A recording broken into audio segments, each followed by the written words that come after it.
മതിയാശൻ സാറിന് ഇത് കുറെ കൂടി കൃത്യമായി പറയാൻ സാധിക്കുമെന്നാണ് തോന്നുന്നത്. നമുക്ക് പല വിഷയങ്ങൾ താങ്കൾ നേരത്തെ പരാമർശിച്ചു. ജി എസ് ടിയുടെ സാധ്യത നമുക്കറിയാവുന്നതാണ്. ജി എസ് ടി പ്രയോജനപ്പെടുത്തി ഇത്തരത്തിൽ ഉൽപ്പാദന രംഗത്ത് ഡിമാൻഡുകൾ എങ്ങനെയാണ്, ഏത് തരം ഉൽപ്പന്നങ്ങൾക്കാണ് ഡിമാൻഡ് എന്നൊക്കെ ഒരു സെക്കൻഡറി ഡാറ്റയായി ജി എസ് ടിയെ പ്രയോജനപ്പെടുത്തുന്നു. അത്തരത്തിൽ പല സർവേകളും നടത്തി ഉൽപ്പാദന വൈവിധ്യവൽക്കരണത്തിലൊക്കെ നമുക്ക് കാര്യക്ഷമമായി ഇടപെടാൻ സാധിച്ചിട്ടുണ്ട്. 2017 മുതലുള്ള ജി എസ് ടിയുടെ കൃത്യമായ കണക്കുകൾ അതിനൊക്കെ ഗുണകരമായി ഭവിച്ചിട്ടുമുണ്ട്. ഇത്തരത്തിൽ വൈവിധ്യവൽക്കരണം, ആധുനിക വ്യവസായ രംഗം അല്ലെങ്കിൽ ഇത്തരത്തിലുള്ള സ്റ്റാർട്ടപ്പ് രംഗം, ഈ രംഗങ്ങളിലേക്ക് സ്വാധീനം ചെലുത്തുന്നതിന് വേണ്ടി ഈ പലിശ നിരക്കിലുണ്ടായ കുറവ്, അതായത് ക്യാപിറ്റൽ എക്സ്പെൻഡിച്ചറിൻ്റെ, അതായത് ക്യാപിറ്റൽ ലഭ്യതയുടെ അതിൻ്റെ ചെലവ്, ക്യാപിറ്റലിൻ്റെ പലിശയുടെ കുറവ് വരുമ്പോൾ എത്ര കണ്ട് സ്വാധീനം ചെലുത്തിയിട്ടുണ്ട് സാറിൻ്റെ ഒരു നിരീക്ഷണത്തിൽ?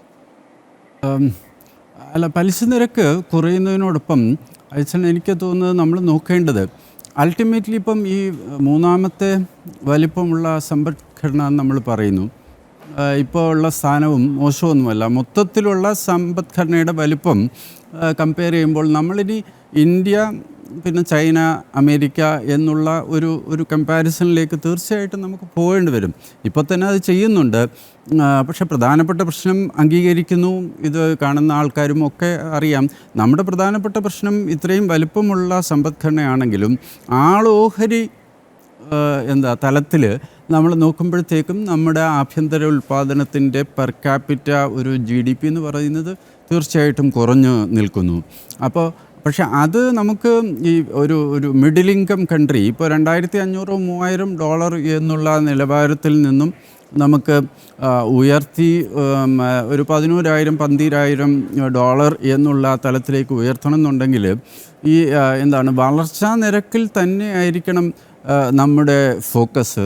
വളർച്ചാ നിരക്ക് എല്ലാ വർഷവും നമുക്ക് 9 മുതൽ 10% വരെ, അതായത് നടപ്പ് വിലയുടെ അടിസ്ഥാനത്തിൽ നോമിനൽ GDP നമ്മൾ പറയുന്നല്ലോ ഇംഗ്ലീഷിൽ, ആ നോമിനൽ GDP ഗ്രോത്ത് 9-10% കുറയാത്ത രീതിയിൽ നമുക്ക് മുന്നോട്ട് പോയി കഴിഞ്ഞാൽ നമുക്ക് വികസ്വര രാജ്യം എന്നുള്ളതിൽ നിന്നും വികസിത രാജ്യം എന്നുള്ള ആ തലത്തിലേക്ക് നമുക്ക് മുന്നോട്ട് പോകുവാൻ സാധിക്കും.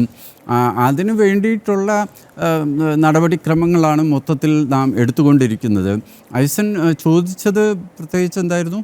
ഈ ജി എസ് ടിയുടെ കണക്കുകൾ എടുക്കുന്നതിൻ്റെ ഒരു പ്രയോജനം, ജി എസ് ടി കണക്കുകൾ ലഭ്യമാകുന്നു, അത് സ്വാഭാവികമായും ഉത്പാദന വൈവിധ്യവൽക്കരണത്തിലേക്കും അതുപോലെ തന്നെ കുറഞ്ഞ പലിശയിൽ കൂടുതൽ ക്യാപിറ്റൽ ലഭ്യമാകുന്ന ഒരു സാധ്യത ഇപ്പോൾ വരുന്നത്. ഇപ്പോൾ പണപ്പെരുപ്പ നിരക്ക് കുറയുമ്പോൾ അത് എത്ര കണ്ട് സ്വാധീനിച്ചു? മനസ്സിലായി. അപ്പോൾ അതുകൊണ്ട് ഈ കുറഞ്ഞ പലിശ നിരക്ക് എന്നുള്ളത് കുറേ സാമ്പത്തിക ശാസ്ത്രജ്ഞർ, ഇപ്പോൾ എനിക്കറിയാവുന്നതുപോലെ എനിക്ക് തോന്നുന്നത് സുർജിത് സിംഗ് ആണെന്ന് തോന്നുന്നു, അങ്ങനെ പല പ്രാവശ്യം പറഞ്ഞുകൊണ്ടിരിക്കുന്ന ഒരു പോയിൻ്റ്, നമ്മുടെ പലിശ നിരക്ക് മറ്റുള്ള രാജ്യങ്ങളിലെ പലിശ നിരക്കുമായിട്ട് താരതമ്യം ചെയ്യുമ്പോൾ ഉയർന്ന നിലയിൽ ആയിരുന്നു നേരത്തെ.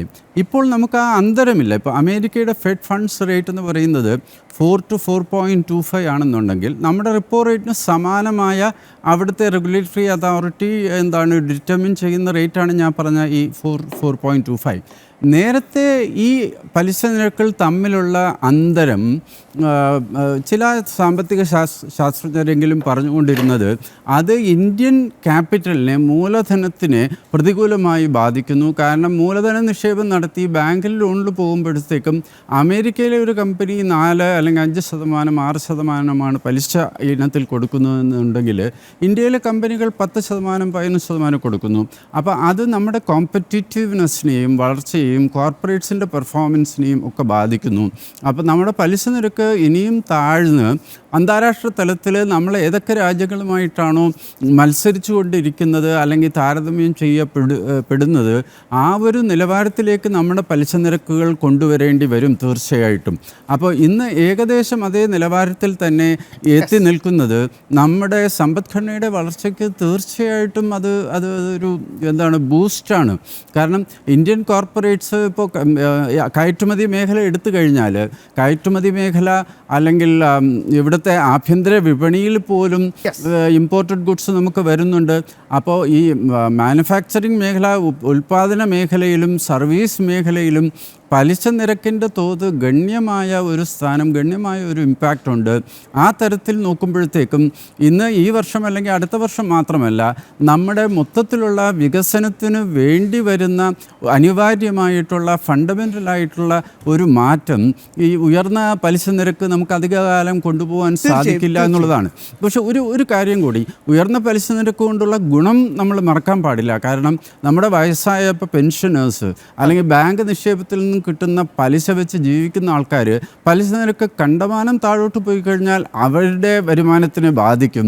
അപ്പോൾ ഇതൊരു ബാലൻസിങ് ശരിക്കും വേണ്ടി വരും. ഒരു തീരുമാനവും വളരെ ഡൈവേഴ്സ് ആയിട്ടുള്ള, വൈവിധ്യങ്ങൾ ഏറെയുള്ള, വിവിധ തലത്തിലുള്ള സാമ്പത്തിക മേഖലയിൽ വിവിധ ഇൻകം ലെവൽസ് ഉള്ള ആൾക്കാരുടെ എല്ലാവരുടെയും സമഗ്രമായ ഉന്നമനം നോക്കി നമ്മൾ തീരുമാനമെടുക്കുമ്പോൾ പല ബാലൻസിങ്ങും പല രീതിയിലുള്ള ഫ്ലെക്സിബിലിറ്റിയും നമ്മുടെ ടൂൾസിനും നമ്മുടെ നടപടികൾക്കും ഉണ്ടാവേണ്ടി വരും. തീർച്ചയായും സർ, ഞാനൊന്ന് ഇടപെടുകയാണ്, സമയക്കുറവുകൊണ്ട് മാത്രമാണ്. അത് തന്നെയാണ് ഏറ്റവും പ്രധാനപ്പെട്ട കാര്യം. എന്തായാലും ഈ ചർച്ചയിൽ ഐസന് ഉരുത്തിരിഞ്ഞ ഒരു പ്രധാനപ്പെട്ട പോയിന്റ്, കറക്റ്റ് പാതയിലാണ്, കൃത്യമായ ഫോക്കസിലാണ് കേന്ദ്ര സർക്കാർ രാജ്യത്തെ മുന്നോട്ട് കൊണ്ടുപോകുന്നത് എന്നതാണ്. ഇനിയും ഒന്നാലോചിച്ച് നോക്കൂ, G7 രാജ്യങ്ങളുടെയും ചൈനയുടെയും അമേരിക്കയുടെയും ഒക്കെ ഏതാണ്ട് ഇരട്ടിയിലധികം വളർച്ച നമ്മുടെ രാജ്യം, നമ്മുടെ ഭാരതം കൈവരിക്കുന്നു എന്ന് തന്നെയാണ് ഏറ്റവും അഭിമാനാർഹമായ നേട്ടം.